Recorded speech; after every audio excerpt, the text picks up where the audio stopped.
Olá, boa tarde, boa noite, sejam muito bem-vindos a mais um episódio do Tudo Pode, o nosso programa aqui em que tudo podemos conversar.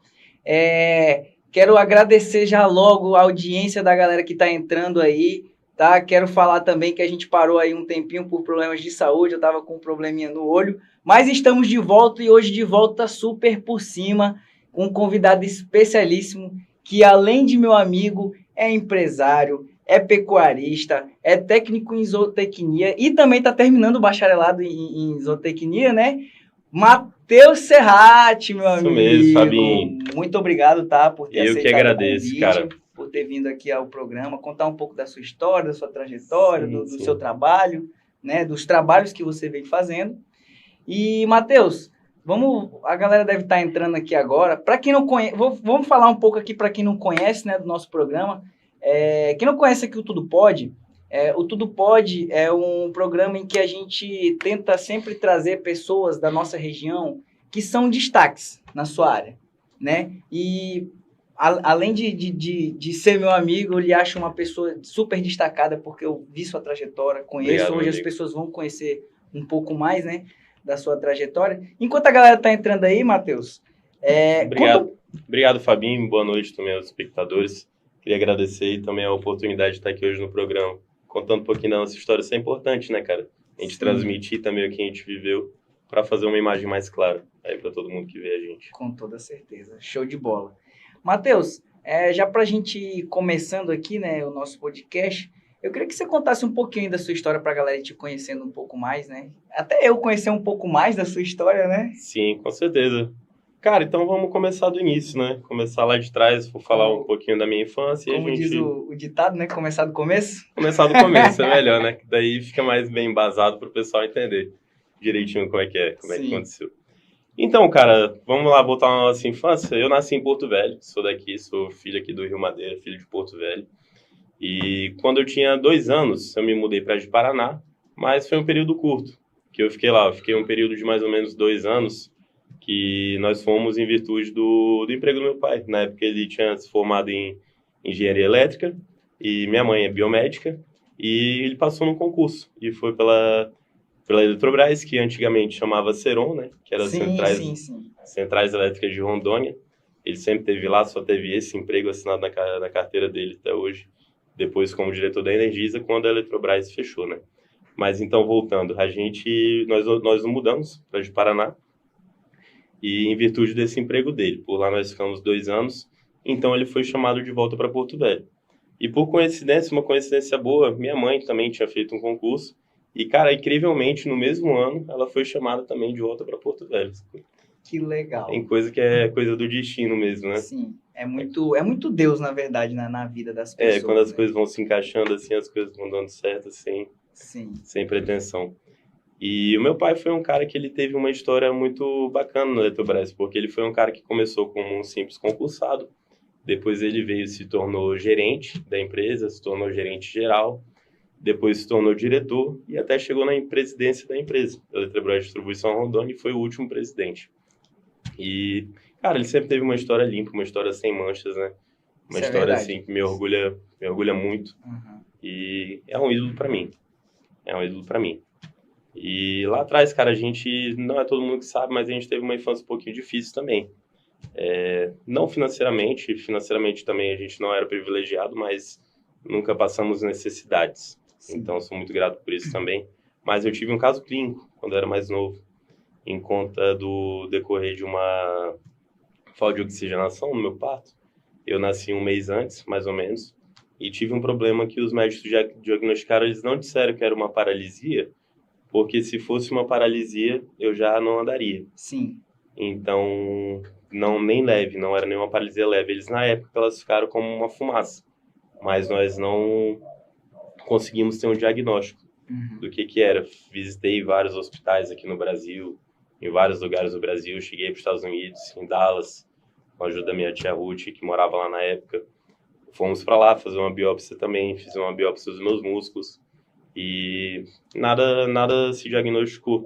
Nenhum problema conseguia ser encontrado, porém, eu fui andar, demorei para andar, fui andar já com 3 anos e de uma forma meio peculiar. Eu andava com os pés para dentro, meio nas pontas dos pés, então com bastante dificuldade, Sim. até que na ACD, aqui de São Paulo, aqui no Brasil. Fui lá nos Estados Unidos, fiz exames lá e não diagnosticaram. Mas a ACD aqui de São Paulo diagnosticou, através de alguns exames de marcha motora, que eu tinha um encurtamento, um atrofiamento dos tendões causado no decorrer dessa falta de oxigenação no parto, que levou a essa paralisia. E com 11 anos, eu fiz uma cirurgia, onde eu fiz um alongamento dos tendões, e isso aí realmente mudou muito, me ajudou muito. Sim, pois é. Ela, apesar da gente ser amigo, não sabia, né, dessa história da sua cirurgia. Claro Como que foi, né? a gente já conversou muito, Aham. né, sobre muitas coisas, mas eu fiquei um pouco mais curioso sobre isso e você pode falar pra gente como é que foi essa questão da cirurgia, assim, para as pessoas que também, né, Aham. vai que alguém aí tem algum caso parecido, né, e você já consegue até ajudar a pessoa aqui, já mostrando o caminho para ela, digamos assim. Sim, com certeza, cara. Cara, foi uma cirurgia, durou em torno de 9 horas. Passei lá no hospital, mas o complicado não foi tanto a cirurgia. Assim, a gente sabe que toda cirurgia enfrenta o risco de vida por causa de infecção hospitalar e tudo mais, mas era uma cirurgia nos pés, não foi um órgão vital. Mas o mais difícil para mim, na verdade, foi a recuperação. Sim, A recuperação foi bem trabalhosa, cara. Eu passei 3 meses aí numa cadeira de rodas e, cara, te falar, a gente só sabe o valor das coisas simples do nosso cotidiano, e como andar, por exemplo, quando a gente perde. Depois que a gente perde isso, a gente perde parece uma coisa muito simples, porque a gente faz todo dia. sim. Só abrindo um parêntese aí na tua fala, rapidão, justamente a gente tem coisas que a gente faz no nosso dia a dia que a gente não para perceber, digamos assim, como andar, Aham, né? Você tá ali na correria e tal, tudo mais, e você às vezes não percebe o simples da vida, que é andar, sabe? A gratidão que a gente tem que ter de o simples ser demais, com né? certeza, Pode com continuar aí certeza. contando. Essas coisas do cotidiano e também, às vezes, pessoas também, que às vezes estão no nosso cotidiano, estão todo dia, e a gente só percebe que só sente a falta que faz quando elas, infelizmente, não estão mais. E às vezes esses avisos vêm sem aviso, né? Na maioria das vezes, sem aviso prévio. Mas pois é, a gente aprende a dar valor nas pequenas coisas da vida. Passei 3 meses numa cadeira de rodas, passei mais cerca de 4 meses andando com a ajuda de andador, Uhum. e só fui realmente voltar sem andar sem nenhum tipo de ajuda depois de um ano dessa cirurgia. Antes eu andava muito mal, mas não precisava de ajuda de nada, né? Sempre andei, jogava bola, andava de bicicleta, Tu aprendia. sempre foi muito desenrolado, isso eu posso confirmar também. Pois é, sempre, nunca deixei isso aí ser um empecilho, né? Sim. Então, sempre aprendi a andar de bicicleta, inclusive antes de operar, com meu primo Iago, Serrati, o Yuri, Sim. lá na rua, Só gente fina. jogando bola e tal, igual todo moleque. Nunca deixei isso me atrapalhar, não. E como a gente não deixa, né, essas certas coisas, então a gente começa a ver que, cara, o que que a gente não pode fazer, então? Na verdade, não só eu, como qualquer ser humano. A gente pode fazer tudo. Por que que uma pessoa consegue e nós não conseguimos? Nós conseguimos, sim. Nós conseguimos. Basta a gente ter uma força de vontade e a gente tentar. E, pois é, Fabinho. Aí, depois eu fiz a cirurgia, eu estudava no pré-ensino. E no ensino médio, eu passei por esse processo recuperatório no pré-ensino. No ensino médio, eu fui para o Objetivo. E depois finalizei no Terra Nova. E, cara, eu ainda não andava e até hoje não ando 100%. E depois de um tempo, mais ou menos esse período da adolescência, passando mais ou menos para a fase adulta, eu comecei a reparar que as pessoas percebiam. Na verdade, era tipo uma bolha, eu não tinha essa noção que as pessoas percebiam, conversavam, que era uma coisa diferente. E quando eu me tomei conta disso, eu olhando para trás hoje, vendo meus atos, vendo as coisas que eu fiz, eu vejo que isso me causou uma depressão. Eu entrei num estado meio de depressão, eu não me sentia à vontade para conversar com isso com ninguém mesmo. E então fui guardando tudo para mim e reagindo de uma forma não tão boa. E foi 3 anos assim que eu realmente parei minha vida. Eu sinto que eu não produzi nada nesse tempo. Mas depois de um tempo a gente vai assimilando as coisas, a gente vai vendo outros valores, vai fortalecendo outros valores. E a gente vai vendo que certas coisas que às vezes pareciam grandes, na verdade são bem pequenininhas. Sim. Às vezes não importam tanto assim, né? E A gente, muitas vezes, engrandece as coisas dentro da nossa cabeça, às vezes a gente tem um probleminha, a gente vai criando um problema muito maior, muito maior, muito maior, e sendo que não é isso. A gente tem que olhar pro lado bom, resolver o que a gente pode resolver. E o que a gente não pode, cara, aceitar e viver com isso. Sim, com Né? toda certeza. E eu sou grato, cara, por você vir aqui falar abertamente sobre isso, porque eu sei que não é fácil, com toda certeza. Como as pessoas estão vendo e eu estou vendo, você já é um guerreiro já desde Sim. o nascimento. Desde o de certa nascimento. De certa forma. Hoje eu te vejo um guerreiro de outras formas, né? Digamos Uhum. assim. Hoje eu vejo todo o movimento que você está fazendo. A gente vai comentar um pouco mais isso mais pra frente, né? Pra a galera conhecer. Mas a gente vê que, cara, é uma coisa que... É um assunto que eu nem... É um assunto que, pra você ver, eu não me senti à vontade para conversar com ninguém. Hoje a gente tá aqui no podcast. Falando sobre isso. E isso é muito legal, porque é aí que eu acho o ponto da coisa. Porque você falando isso, você incentiva outras pessoas a virem falar e mostrar que, cara, isso é só um problema. A gente tem vários problemas muito maiores e um problema que você contornou. Hoje já eu nem pode se considerar nem um problema mais, assim. Porque a gente vê a sua recuperação. Com certeza. A gente vê hoje que você é um cara super ativo, até... Posso falar que você é uma pessoa mais ativa do que o normal, digamos assim, né? Eu faço bastante coisa. Normal é uma palavra assim bem difícil de ser colocada, mas você é muito mais ativo do que a maioria de muitas pessoas que eu conheço. Com e daí, nessa... É justamente nessa linha de não deixar nada impedir a gente, que a gente consegue, tudo a gente consegue fazer, né? Sim. E aí, Matheus, eu queria que, antes da gente... Daqui a pouco, galera, a gente vai abrir, tá, para as perguntas, para vocês conhecerem, quiserem questionar um pouco mais sobre a vida do Matheus, sobre o trabalho dele. Mas aqui a gente vai fazer um breve resumo, digamos assim, né? Porque é um resumo, falar aqui poucos minutos de tudo que você fez, eu lhe acompanhei. Vou dar aqui um spoiler, também lhe acompanhei a época que você foi para fora do Brasil fazer um curso e tudo mais. E aí, eu queria que você explicasse para a galera como é que começou essa sua relação com o agro, cara, que é um assunto maravilhoso demais. Cara, como você estava falando, a gente faz muitas coisas, sempre fui muito ativo, isso desde a infância.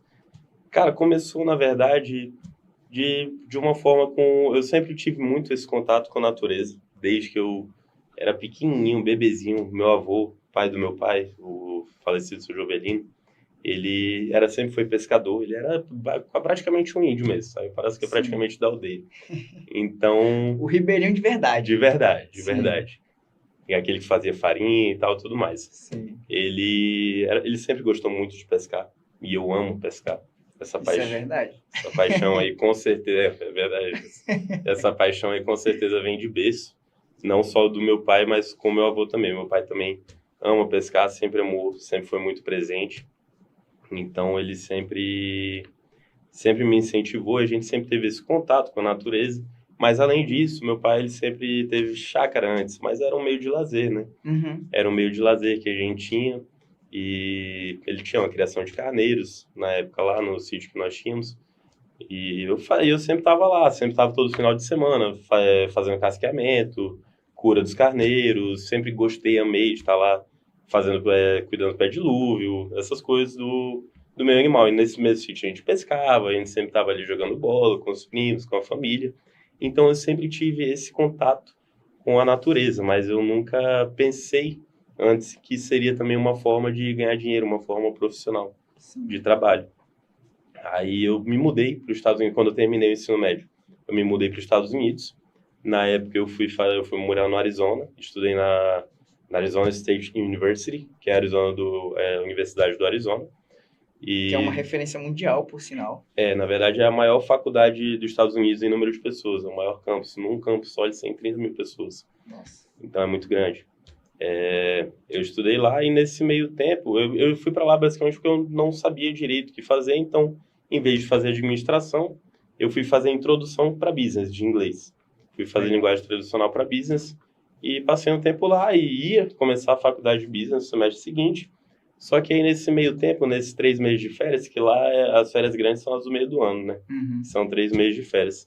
Eu vim aqui pro Brasil e o meu pai, esse sítio, ele tinha vendido, porque estavam desmatando na nascente dele, lá para cima, já fora da nossa terra. E ele foi lá cobrar, não estava errado, não estava certo, era crime ambiental que os caras estavam fazendo. Só que a gente sabe que, infelizmente, nem tudo a gente resolve no meio da lei, aqui no Brasil, né? Infelizmente, tem muita gente que não tem a consciência também Isso. dos atos que eles estão fazendo ali, que aquilo dali, ele não está só estragando a vida do vizinho dele, ele está estragando a vida de todo o mundo. Todo um ecossistema ali que está sendo prejudicado. Justamente. E, pois é, começou a rolar alguns papos, algumas ameaças lá com meu pai, que iam matar ele e tal, não sei o que. Meu pai, ele nunca foi de confusão, sempre foi um cara calmo. Então, como a gente também já não ia mais com tanta frequência por esse sítio, a gente ia uma vez a cada 2 meses, 3 meses já. Então, estava sendo só um custo, que tinha um custo todo mês, a gente não ia tanto, então não estava valendo a pena. Então, o que ele pensou? Ele pensou, cara, vou comprar uma terrinha um pouquinho maior, que pelo menos eu consigo botar umas vaquinhas, e tiro um bezerro ali todo ano, e pelo menos eu não vou ter um custo com aquele lazer. O sítio meio que se paga, digamos assim. No começo a intenção foi essa. Sim. Aí ele comprou esse sítio e eu vim na viagem de férias aqui passar um tempo aqui. E comecei a ter um relacionamento muito bom com os funcionários. Comecei a levar as coisas todo dia, comecei a me dar bem com eles. E um dia a gente estava desmamando bezerro no curral. E eu, cara, gostando muito daquilo ali e tal, achando aquilo o máximo. Aí eu comecei a pensar e eu vi, cara, isso aqui é uma forma de ganhar dinheiro. Sim. E eu gosto disso. Então faz todo sentido eu vim para esse meio, já que até então eu não sabia. Aí conversei com ele, na época eu tava, morando nos Estados Unidos, tava tudo certo lá. Fui conversar com ele, achei até que ele ia ficar bravo comigo. Falei, pai, e se eu não voltasse para os Estados Unidos? E se ficasse aqui, começasse a trabalhar nessa área, começasse a cuidar da fazenda, investisse nisso e fosse nesse ramo? Porque eu tô gostando muito. Sim. Disso que eu tô fazendo agora. E ele me surpreendeu com a resposta. Ele falou que não, que ele ia amar me ter mais perto dele. Só que queria que eu estudasse, sempre quis que eu estudasse. E eu falei, então, pronto, então tá decidido, então nós vamos voltar. Aí voltei. Quando eu voltei, eu não sabia ainda que eu queria fazer zootecnia, se eu queria fazer agronomia, se eu queria fazer medicina veterinária. Meu pai sempre foi um cara muito estudioso. E ele me incentivou a estudar. Então eu fui para CPT, lá em Viçosa, que é uma escola técnica. E Viçosa é o polo da agropecuária aqui no Brasil. É a Disney do Brasil da agropecuária. Então fui para Viçosa, fiz alguns cursos técnicos lá, fui 3 vezes para Viçosa. Cada vez que eu ia, passava 9, 10 dias fazendo os cursos. E foi uma coisa que clareou muito minha mente. Então comecei já trabalhando na fazenda, estava fazendo um trabalho lá. E alguns anos atrás eu iniciei o curso de zootecnia. Agora estou finalizando já o bacharelado, sou técnico. E desde então a gente vem trabalhando, vem expandindo através de investimentos na área, investimentos maiores, né, do que se costuma fazer dentro de uma área.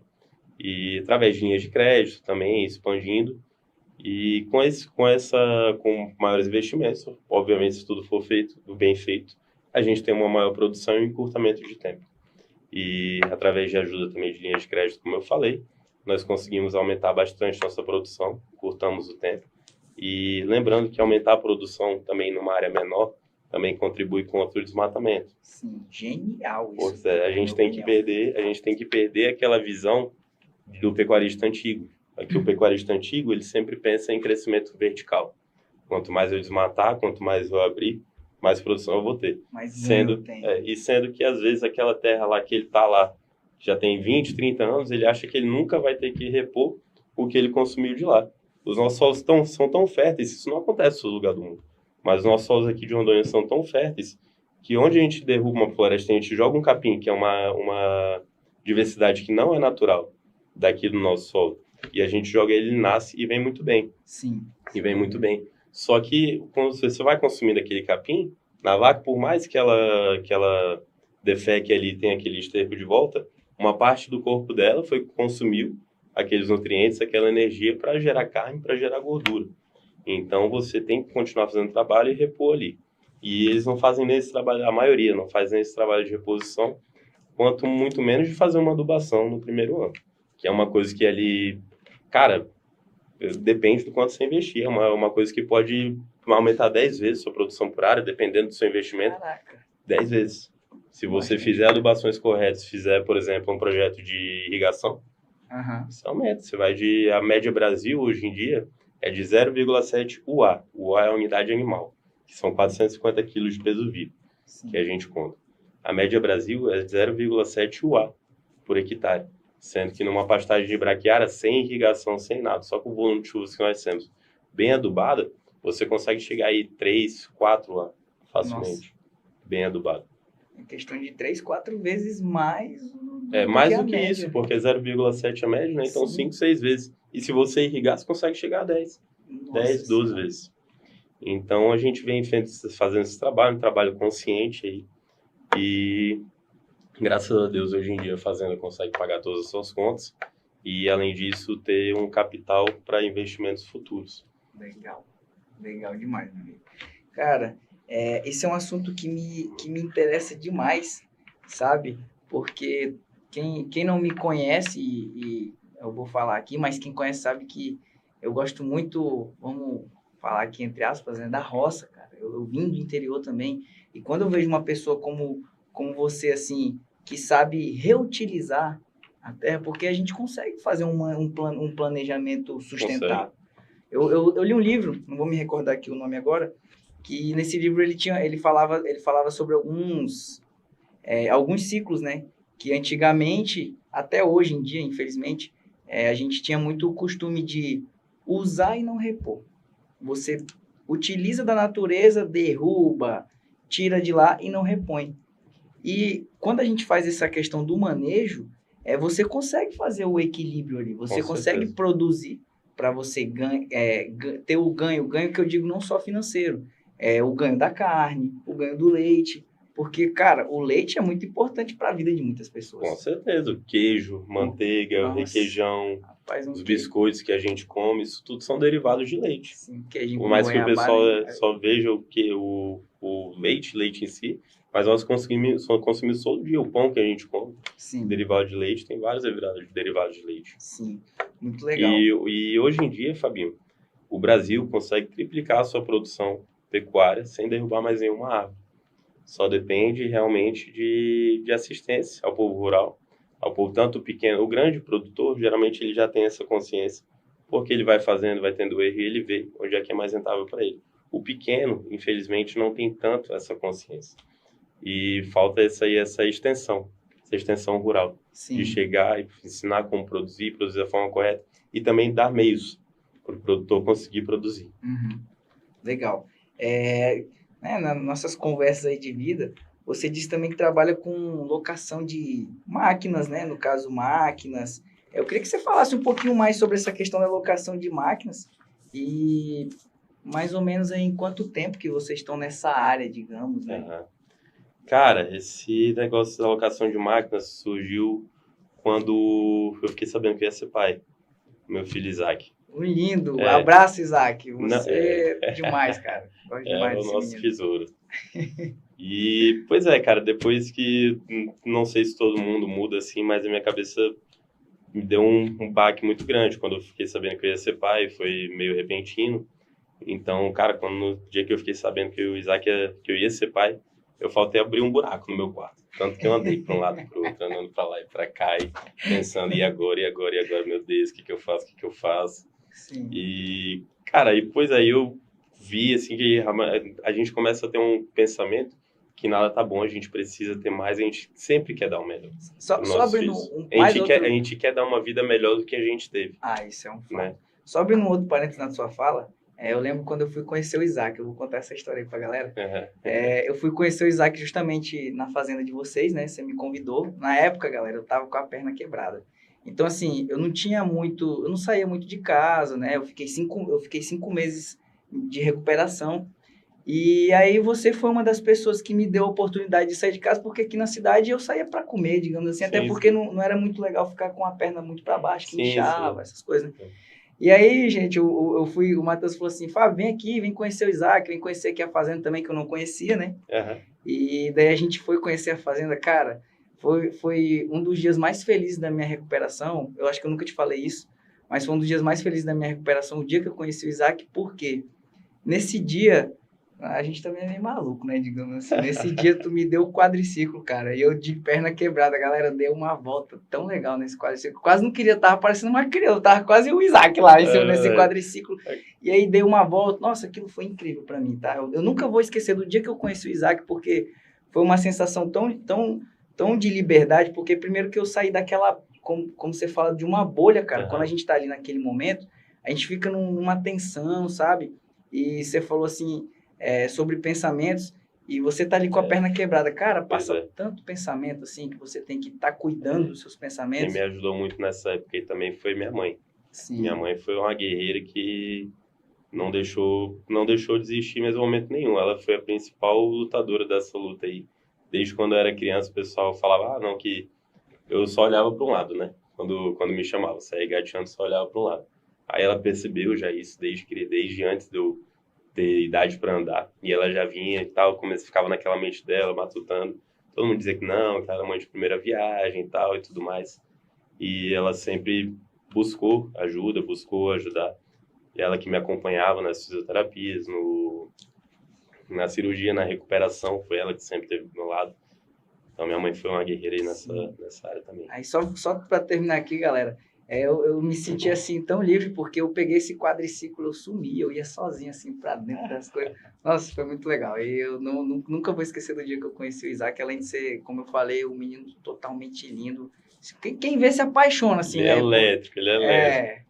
Aí pode continuar aí sua história, que eu precisava compartilhar isso, cara. Foi um momento de muita felicidade, tinha que compartilhar com a galera. Show de bola. O Isaac realmente é ligado nos 220 o tempo todo, cara. O cara é um furacão. Se ele não estiver dormindo ou assistindo alguma coisa, ele tá ali, não fica parado não. Mas isso é uma benção, né? Sim. É uma benção, tá com saúde. Pois é, Fabinho. Aí depois que eu soube do nascimento dele, cara, aí fiquei matutando mais coisa pra fazer, né? Como é que aqui, com o que eu tenho na mão e tal, o que eu posso fazer. Aí, na época, eu pensei em fazer um tanque de peixes. Tive uma ideia, reservei uma área da fazenda. Falei, não, vou fazer 15 hectares aqui de lâmina d'água. 15 hectares de peixe. Na época, a gente ainda estava saindo ainda do processo de pandemia, ainda estava meio perto da pandemia. Então, era um mercado que, além de um altíssimo investimento para 15 hectares, diferente da pecuária, a gente ainda via um mercado meio volátil. Sim. Um mercado que não sabia se ia se manter, e às vezes a gente faz aquele grande investimento numa infraestrutura e depois o preço de venda não acompanha, beleza, a gente não vai parar por causa disso, continua e tal, mas aí o nosso rendimento vem ao longo prazo, não no médio curto, como eu estava planejando. Então, para essa questão, eu preferi deixar para uma outra hora. Ainda tenho vontade de mexer com peixe e é muito, muito carente de mão de obra.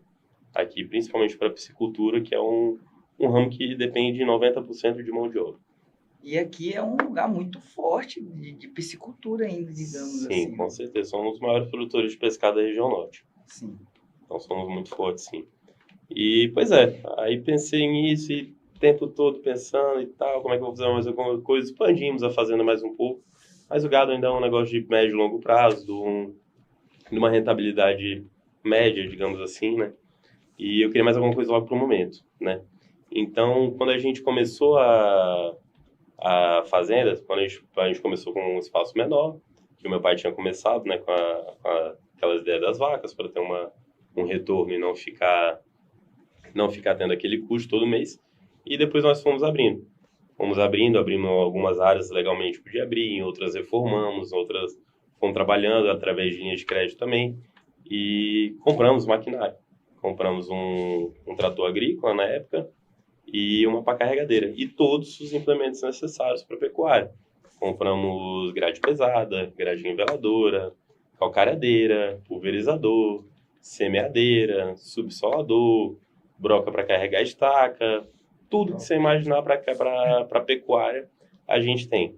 Então, já era o ramo que eu trabalhava, um ramo que eu conhecia, vi aquele maquinário ali parado, cara, falei, vou botar para rodar. Sim. Aí peguei, fiz as manutenções que precisava, estava um tempo parado, trabalhei e começamos a trabalhar.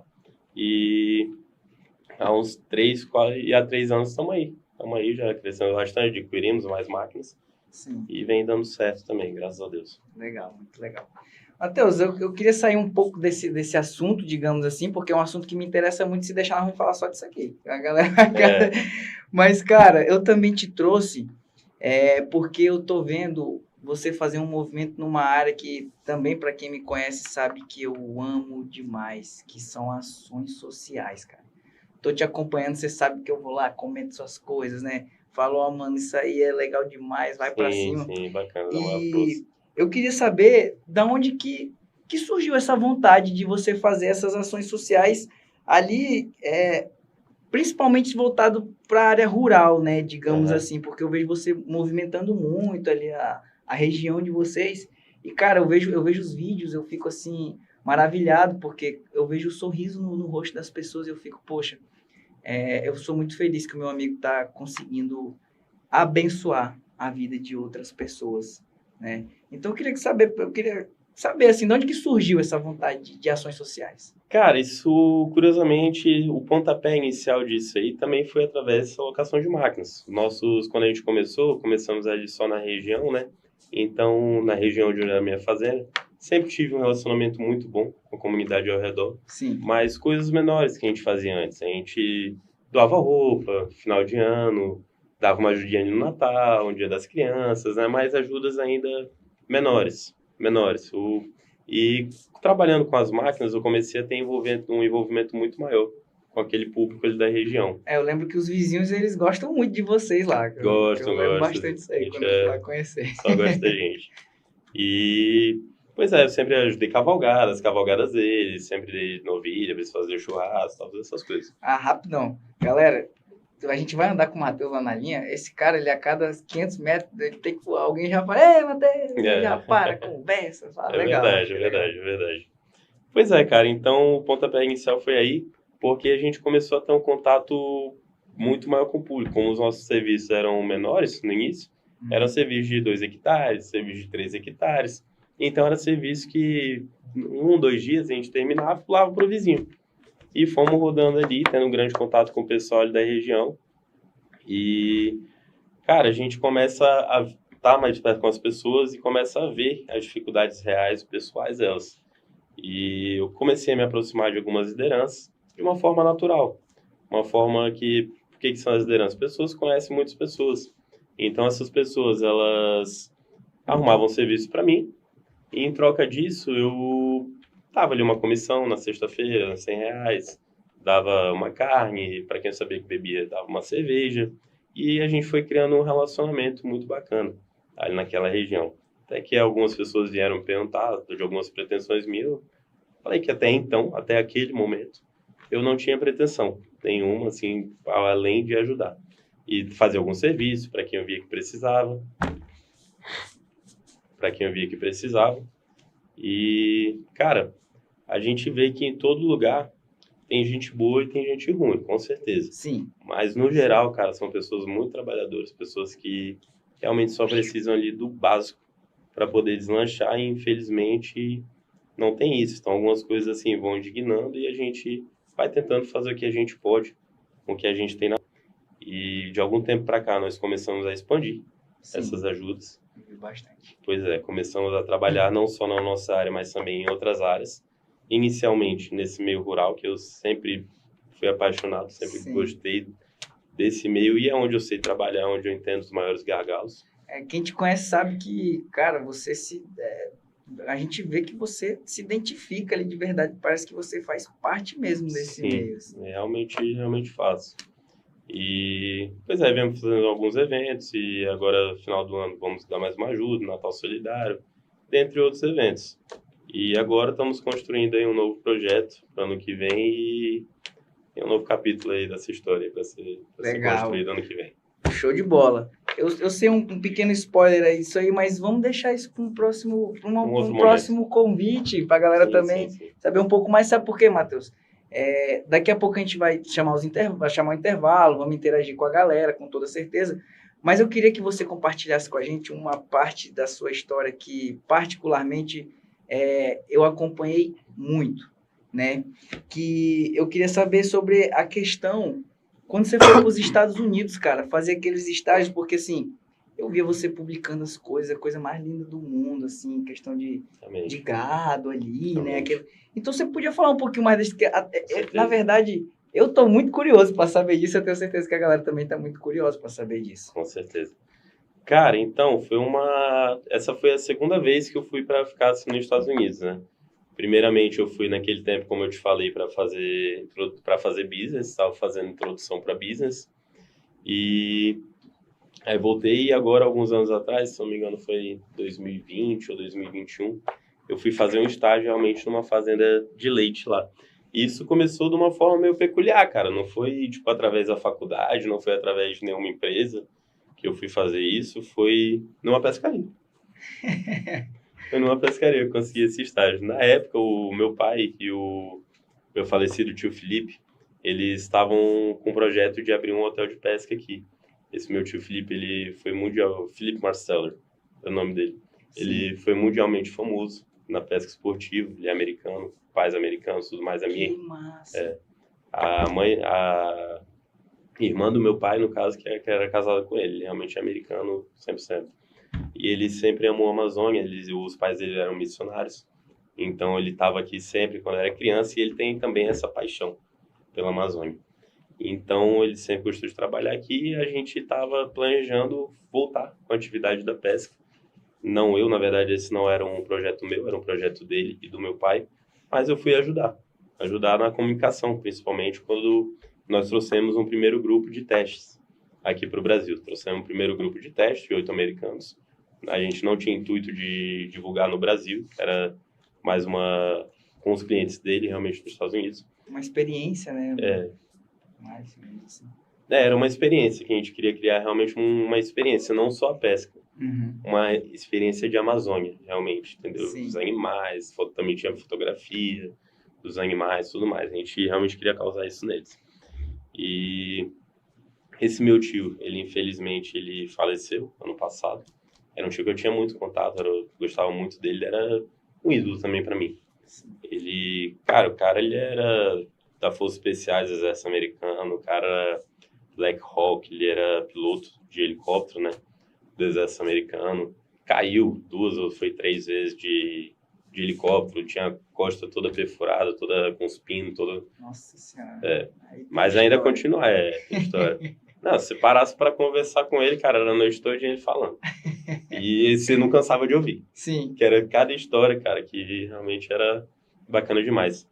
E ele faleceu de uma forma, assim, ele tava no final, e ele pulava, gostava de pegar cobra para resgatar, nunca para comer.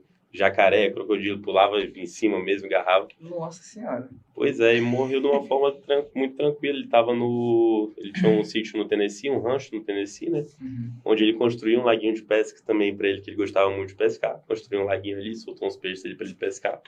E ele, num domingo à tarde, ele tava cortando a grama, num carrinho daquele de cortar grama, sabe? Sim. E pela perícia a gente não sabe se ele teve um infarto ou se ele morreu por afogamento. O carrinho virou na beira do lago, caiu por cima dele. Pela perícia, ele ainda conseguiria botar a cabeça para fora, só que ele tava com umas laranjas aqui também, então talvez tenha se engasgado com as laranjas. Sim. Então foi uma coisa bem parecida até que é a casa, né? Não sei dizer. E ele faleceu dessa forma. Então, por isso, ainda não foi para frente esse projeto, talvez vá futuramente, mas não nesse momento. Aí, pois é, como eu estava te falando, eu fui para ajudar na comunicação, porque eu era fluente em inglês, sou fluente em inglês.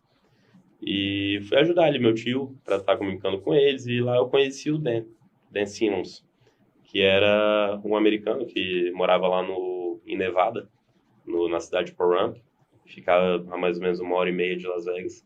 E ele comentou comigo que ele conhecia um cara que era o Ed, que era o dono de uma das maiores fazendas de leite dos Estados Unidos, chamada Ponderosa Dairy. E ele perguntou para mim, ele me viu muito prestativo, né? O tempo todo ajudando eles, tal, gostou, perguntou para mim. Tu gosta disso, né? Não é nem eu gosto, quase ser prestativo, era vontade não, cara, mesmo de fazer. Pra eles eu tava trabalhando lá, pra mim eu tava pescando, pô. E geralmente a gente vai pra nossas pescarias, pô, a gente não tem essa equipe de luxo. Uma vez ou outra na vida e na morte a gente vai pra uma pescaria assim. Sim. Mas geralmente não, é a gente mesmo carregando tudo, levando o barco, montando acampamento. Então pra mim isso foi natural, sempre foi natural. E, pois é, ele viu essa prestatividade e tal, que ele entendeu como uma grande prestatividade. E me perguntou o que eu fazia, como é que eu trabalhava, o que eu trabalhava. Eu contei para ele que eu era pecuarista, estudava zootecnia. E ele me chamou para ir nessa fazenda, perguntou se eu não tinha interesse. Ele falou, pô, você trabalha com corte e tal, mas lá é uma fazenda de leite, mas você tem interesse? Eu falei, oxe, na hora. Uma das maiores fazendas dos Estados Unidos, tem tudo a ver com a zootecnia, por mais que não seja a minha área de trabalho. E a gente sempre tem um pouco para aprender, ainda mais num empreendimento desse, né? Então, eu topei na hora, no mesmo ano, no final do ano, eu tava lá. Chegou minhas férias, eu fui para lá, ele articulou tudo certinho. E eu fui para lá com ele. Cara, e como é que foi assim, a experiência de estar, né, nessa fazenda? Porque você falou aí que ela é referência, né? Assim, uma fazenda realmente que a gente vê muito... Eu que acompanhei ali na época, muito tecnológica Com até, né? certeza. Eu queria que você falasse um pouquinho como é que foi essa experiência, cara, de estar num local referência mesmo. Essa é a palavra, é referência mesmo. Cara, quando eu fui para lá, eu fui com o acordo de trabalhar lá na fazenda e ficar hospedado dentro da fazenda, e eles fornecerem minha hospedagem e alimentação em troca da minha visita. Eles não me conheciam, nada, então esse foi o nosso acordo com eles. Quando eu fui lá, eu até tinha intenção de, se eles me fizessem uma proposta, eu ficar por lá. O que aconteceu? Eles fizeram proposta depois, antes de eu sair. Só que, cara, foi meio sofrido lá e eu não sei se eu realmente não quis ficar. Eu realmente não vi que não era... Porque eu ia ficar trabalhando naquilo, mas talvez se resumisse aquilo. A minha vida. Eu queria buscar coisas maiores, por esse motivo eu não fiquei lá. Era um salário bom, muito melhor do que a gente conseguiria em qualquer lugar aqui no Brasil para essa área. E quando eu cheguei lá, cara, os alojamentos estavam lotados da fazenda. Então eu tive que ficar num lugar que ficava a 15 milhas, mais ou menos, de lá, dá 25 quilômetros, mais ou menos, no meio do deserto. No meio do deserto. Caraca, que experiência, hein? É legal, foi bacana. Apesar de sofrido, hoje em dia, é uma coisa que engrandece a gente, né? Sim. E, pois é, fiquei nesse local, e esse local era um local, cara, que lá não tinha Wi-Fi. Lá não tinha sinal de celular. Lá não tinha quase nada ao redor, era uma vilazinha que morava ali, era Amargosa Valley o nome. E morava ali, não sei, acho que não mais que 100 pessoas naquela vila ali. Mesmo. E a maioria não saía porque não tinha nada, não tinha uma farmácia perto, não tinha um mercado perto, não tinha nada, cara, não tinha nada. E o que tinha lá era um barzinho, onde eu jantava, e todos os dias iam uns 5, 6 idosos lá, que sempre as mesmas histórias, sempre as mesmas coisas, mas era bacana. Eles pagavam muito cerveja também pra gente, era um negócio legal. Eu ficava lá ouvindo a história como se fosse a primeira vez. Pois é, cara, e parecia um filme onde eu fiquei, era um local cheio de bonecas, assim, daquelas bonecas de pano antiga. A casa era uma casa com lareira, a gente não tinha aquecimento automático, a gente realmente, se não botasse uma lenha na lareira, a gente não ficava aquecido. Eu lembro que eu era muito curioso nessa época, mas você não postava tantas coisas com uma regularidade, digamos assim. Eu só tinha... Pois é, para eu conseguir entrar no celular para conversar com alguém, para fazer uma ligação no WhatsApp, ou mandar uma mensagem, eu tinha que andar mais ou menos meia hora no meio do deserto. E parava lá porque, cara, não tinha nada, não tinha contato com ninguém, e às vezes eu fazia. Sim. Às vezes ia de noite, meia hora no deserto. Mandar notícia pra família, né? Pra conversar também, pra entender alguma coisa. Baixei vários livros no meu iPad. Legal. Aí depois li as redes de internet ao redor do local lá, mesmo nos lugares que tinham Wi-Fi, nos restaurantes, não eram muito boa para carregar livro, carregar filme. Então, chegou uma hora que saturou, só quando eu fui em Las Vegas, né, que daí eu consegui baixar uns filmes e tal, de novo, baixar as coisas. E voltei para lá. E sobre o estágio lá, sobre o trabalho em si, eu fiquei uma semana em cada setor. Eu fiquei uma semana ali a primeira semana, eu fiquei no setor de ordem deles, que é o leite que realmente é comercializado, sai para venda. E as vacas que apresentam algum caso clínico, elas já são separadas ali, uma mastite, o leite que não pode ser comercializado. E esse leite, elas vão para um outro setor de uma outra ordem de vacas doentes, eles chamavam.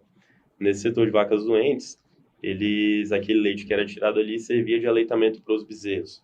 Nossa, que legal. Já eram separados ali. Aproveitavam tudo. Tudo. Hoje, nas grandes empresas, nada se dispensa, né? Sim. Nada que é feito em grande escala se dispensa. E nessa primeira semana eu fiquei nesse setor. Chegava lá na época, tinha que sair de casa às 3 horas da manhã. Chegava lá às 4 e pouco e já começava a preparação e tudo mais. Começava a ordem.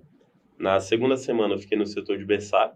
O setor de berçário é onde ficam as vacas ali que estão para parir. Uhum. E aí a gente ficava ali naquele setor e direto vaca parindo, porque pelo controle a gente sabe quando é que elas vão parir, né? Uhum. E então a gente pegava o bezerro nascia, a gente trazia o bezerro para um local aquecido, deixava ele no local aquecido, fazia a administração do colostro. O colostro é o primeiro leite que a gente toma. E esse leite é responsável por transmitir os anticorpos, a imunidade da mãe para o recém-nascido. Então a gente fazia essa administração dos colostros que já ficava guardado ali, né, dessas vacas doentes. Das vacas recém-paridas a gente pegava, tirava todo o colostro, já deixava ali congelado para os bezerros que nascessem. Porque esses bezerros, como era uma fazenda de alta produção, eles nasciam e já eram separados. Fazia o colostro, fazia o leite, e logo depois eles já iam para o setor ali onde eles eram alimentados na ração, mas também utilizando esse leite junto na nutrição deles, dessas vacas aí que eu te falei. Sim. E depois, na semana seguinte, eu fui para o setor de alimentação, realmente. E, cara, esse setor eu acho que foi o mais doído, que a gente pegava, eu tinha que acordar meia-noite praticamente, nem dormia. Tinha que dormir 6 horas da tarde para acordar meia-noite. Aí pegava, fazia meu café, né, ia para a fazenda. E 2 horas eu já tinha que estar no serviço. Nossa, que experiência, hein? Caraca, 2 horas da manhã eu tinha que estar no serviço. Aí a gente pegava, chegava lá na fazenda, a gente passava em todos os coxos da fazenda e fazendo lançamentos, né? Se um coxo estava ali com uma sobra muito grande de ração, a gente lançava ali, que teve uma sobra, diminuía ali uma quantidade de ração. Se passava no coxo que não teve nada de sobra, aí a gente já pegava, já jogava no sistema que tinha que aumentar um pouquinho, porque tinha que ter um pouquinho de sobra. Legal, cara. Não podia faltar. Que sistema top. Pois é. Não podia faltar a ração.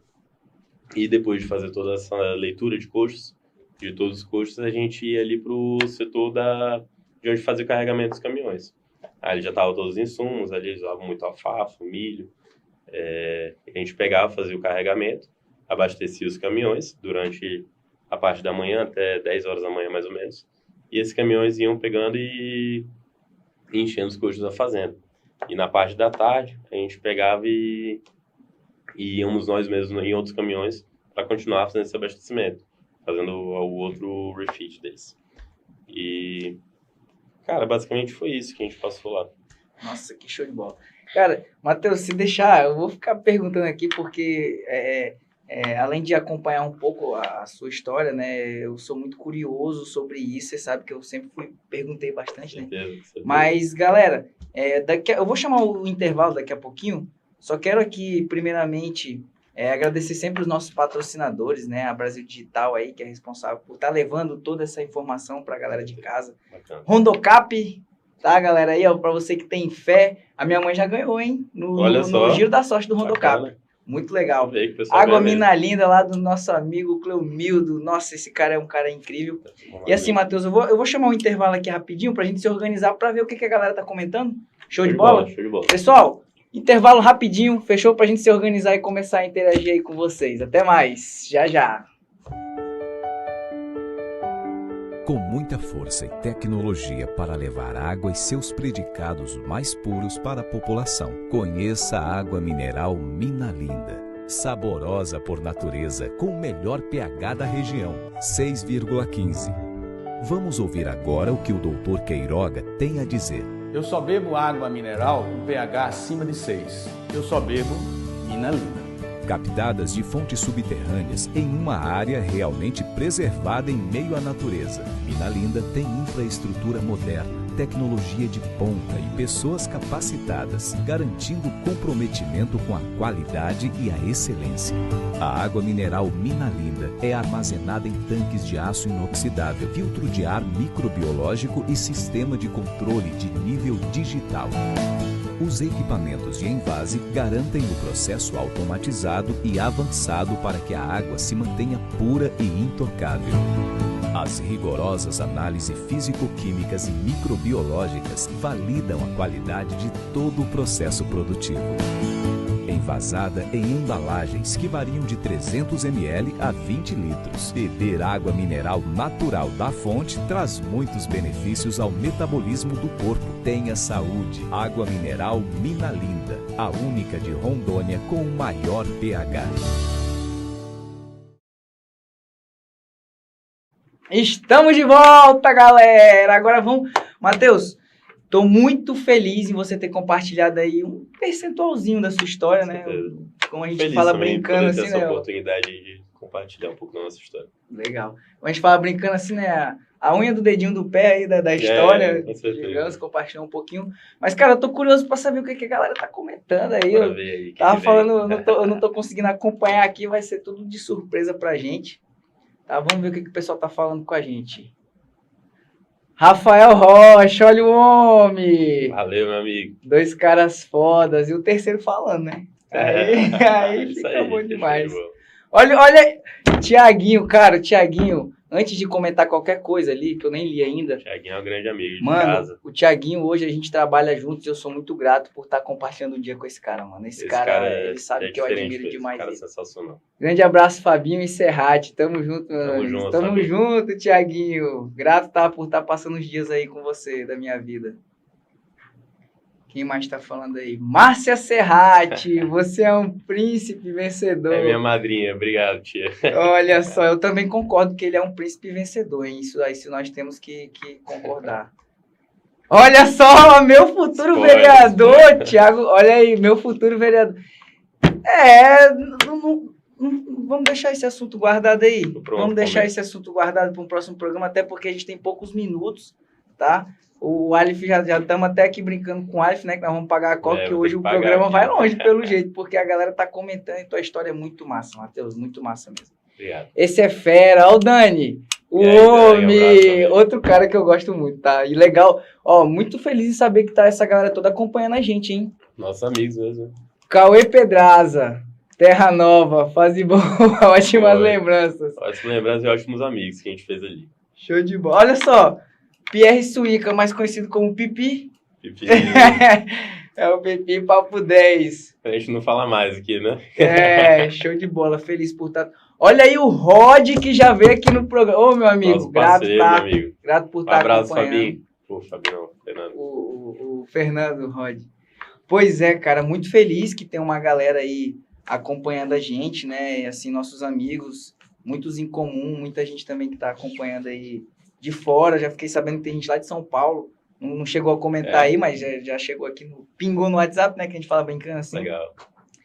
E, Matheus, cara, a sua história é incrível, incrível mesmo. Tanto que a gente falou assim, brincando, que dá para levar esse programa aqui até mais tarde.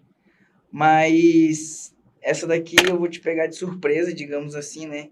Que surpresa nem tanto, porque aqui no programa a gente tem algumas perguntas-chave, né, do nosso programa, que eu gosto de fazer para os nossos convidados.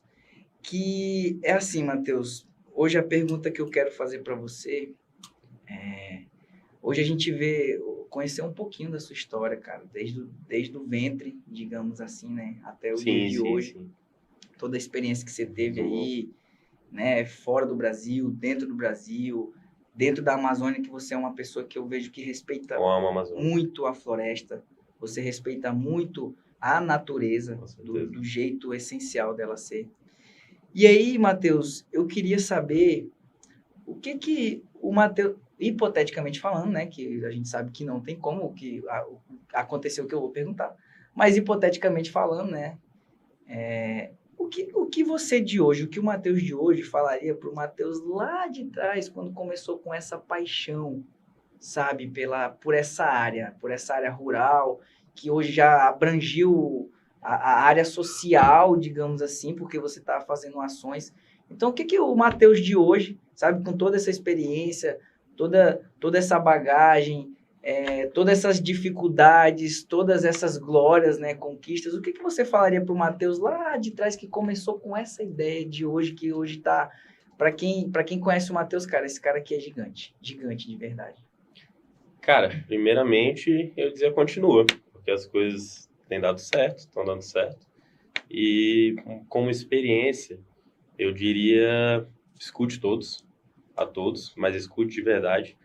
E só que saiba filtrar o que você ouve, mas quando você escutar, escute de verdade, porque às vezes aquele cara ali pequenininho, que você pega e não dá nada para ele, esse cara às vezes passou por coisas que você não passou, tem experiência, mesmo na sua área, mesmo com qualquer estudo, tem coisas que só a experiência ensina, né, Fabinho? Sim. Então, eu diria pra gente realmente trabalhar esse trabalho com o povo e saber escutar e sempre aprender. A gente sempre vai ter um pouquinho para aprender até o dia que a gente fechar nossos olhos. A gente vai estar sempre aprendendo. Esse é o nosso papel aqui nessa terra. Legal, muito legal. É uma coisa que eu sempre falo também, Matheus, pegando aí, né, o engate aí da sua fala, é que o conhecimento ele vem de todos os lados. Muitas vezes a gente, justamente, como você fala, né, infelizmente, nós somos seres humanos, nós erramos e muitas vezes, querendo ou não, a gente meio que desmerece algumas coisas. Exatamente. É um mecanismo de defesa, né? Nosso, às vezes, por não sabendo o que acreditar, mas a gente não pode simplesmente se fechar. A gente tem que sempre dar ouvidos e, como eu falei, saber filtrar. Sim. O que serve, o que não serve para você, às vezes o que serve para um não serve pra gente, mas a gente não vai perder nada ouvindo os outros. Sim. E, cara, agora eu vou falar da minha experiência, digamos assim, de vida, que muitas vezes veio conhecimento de locais que eu não esperava nada e me entregaram muito. Exatamente. Entendeu? Isso. E eu sou muito grato por você ter esse pensamento que você tem. A gente faz Exatamente essa pergunta que é para entender um pouco mais a pessoa, né? Uma história que, cara, uma vez, não tem muito a ver com o tema que a gente estava falando, tem a ver com pescaria, mas uma vez eu estava numa pescaria, meio lá pro Jaci, não lembro qual que era a linha direito que a gente estava, mas ele perto do Jaci, e eu tive uma conversa com um cara, ele não bebia, não estava bebendo nem nada, eu estava bebendo, mas ele não estava. E a gente conversando e, cara, às vezes são conversas que às vezes a gente não espera nada e engrandece muita gente. Ele estava comentando sobre Deus, o que era Deus, o que era santo, o que era isso, o que era aquilo. E ele me falou uma coisa que eu acho que é verdade. Ele falou, o primeiro Deus que a gente tem aqui nessa terra são o nosso Pai, porque é Ele que te provém a comida, Ele que te tira dos perigos, quando você tem, tanto seu pai quanto sua mãe, né? Mas ele usou como exemplo o pai. Ele te tira dos perigos, ele que protege você e ele que te acolhe, te ajuda a dormir, ele que te ensina tudo, ele que te dá o caminho. Ele não pode fazer por você, como eu acho que Deus também não pode, mas ele te encaminha. Sim. Isso foi uma conversa muito profunda, muito mais do que isso, né? A gente conversou, mas a gente sempre tem um pouco aí para estar aprendendo. Isso é bem profundo mesmo, porque eu concordo com ele que... Primeiro Deus na nossa vida. São nossos pais. Justamente ali, os nossos pais têm total a divindade ali dentro deles, né? Que passa pra gente, passa justamente toda essa segurança. E seus pais, cara, poxa, fizeram um trabalho incrível. Você é um cara incrível. Você sabe, desde o começo, desde quando a gente se conheceu, todo esse processo aí seu de vida, eu sempre falei que eu admirava muito, porque você é uma pessoa que eu sinto um pouco que todo mundo na sua área, né? A minha área não tem nada a ver com a sua, mas eu falo que a gente tem muito uma mesma pegada de vida. Mas você também é um cara bem natureza, né, cara? Eu vejo que você sempre gosta de estar em contato, tem as cachoeiras e tal. Quase todo o que eu gosto também. O meu eu tava o tempo todo no mato. Quase todo final de semana eu vou tentar aí pegar uma água, né, corrente, para energizar mesmo a nossa vida, cara. Isso aí, para quem acredita assim como eu, isso é uma coisa que energiza muito a gente, que renova. E, Matheus, assim, por mim a gente ia estender esse programa, a gente ia ficar mais de hora aqui falando, mas infelizmente a gente só tem 1 hora de programa. Antes de mais nada, quero lhe falar que eu tô a fim de perguntar mais um monte de coisa, tenho certeza que deve ter muita gente aí em casa querendo conversar. A gente falou alguns comentários ali, né? Até peço desculpa se a gente não conseguiu atender a todos, já tá até estourado o tempo aqui, mas com a graça ali do nosso diretor, com o Alif, ele permitiu aí que a gente fizesse um pouquinho mais. Mas, cara, primeiramente eu quero agradecer por você ter vindo, compartilhado muito da sua história. Você é uma pessoa que todos viram aí, um cara assim totalmente pra cima, quem te conhece sabe que é muito legal estar ao seu lado. Você é uma pessoa que já me proporcionou muitos momentos bons de vida. Eu tenho certeza que você proporciona isso a muitas pessoas. E quero lhe falar que o programa está de portas abertas. Já vou te deixar um próximo convite aí pro ano que vem. Daqui uns dias, galera, nós vamos estar tirando férias, tá, do programa. Vamos ficar aí uns 20, 30 dias de férias, tá? Eu vou informar vocês tudo certinho. Mas eu quero lhe falar que depois dessas férias aí pro ano que vem, eu quero conhecer um pouco mais da sua história, Com né? certeza. Eu tenho certeza que o pessoal quer conhecer um pouco mais, então já fica Vai ser um o prazer, convite. vai ser um prazer estar aqui. Então já fica o convite aqui. Eu queria que você falasse um pouco aí as considerações finais, digamos assim. Agradecer quem tem que agradecer, falar o que você quiser, tá aberto aí. Quero agradecer primeiramente vocês, o programa, por ter chamado a gente aqui. E a todo mundo, cara, todo mundo que tá aí nessa corrida com a gente, tá trabalhando com a gente. Muito obrigado, porque cada um de vocês é importante. Cada um tem sua parcela de responsabilidade no nosso trajeto. Então vamos continuar junto, vamos continuar firme, que nós vamos alcançar nossos objetivos. Vai, isso eu tenho certeza. Você é um cara de objetivos firmes e eu vejo que tudo que você busca, você consegue. Consegue assim porque você vai E atrás. a gente não desiste, a Falou gente tudo. continua tentando. Aí você falou tudo. Eu também gostaria de agradecer, além de você, a toda a equipe do Tudo Pode. Tava morrendo de saudade disso aqui. Quem sabe, quem acompanha a gente sabe que eu fiquei uns dias enfermo, né? Não consegui apresentar o programa, infelizmente. Quero agradecer o Alif, Fabiano, seu Mauro, Michele, todo mundo, Geis, a galera que faz tudo acontecer. Quero agradecer também a Deus por estar dando essa oportunidade da gente estar aqui, Certo? sabe? Todo mundo sabe aí que essa questão do lado espiritual é uma coisa que eu gosto muito também. E você veio contando a sua história. Parece até algumas coincidências, né? Você falou, conheceu o cara lá na pesca e tal.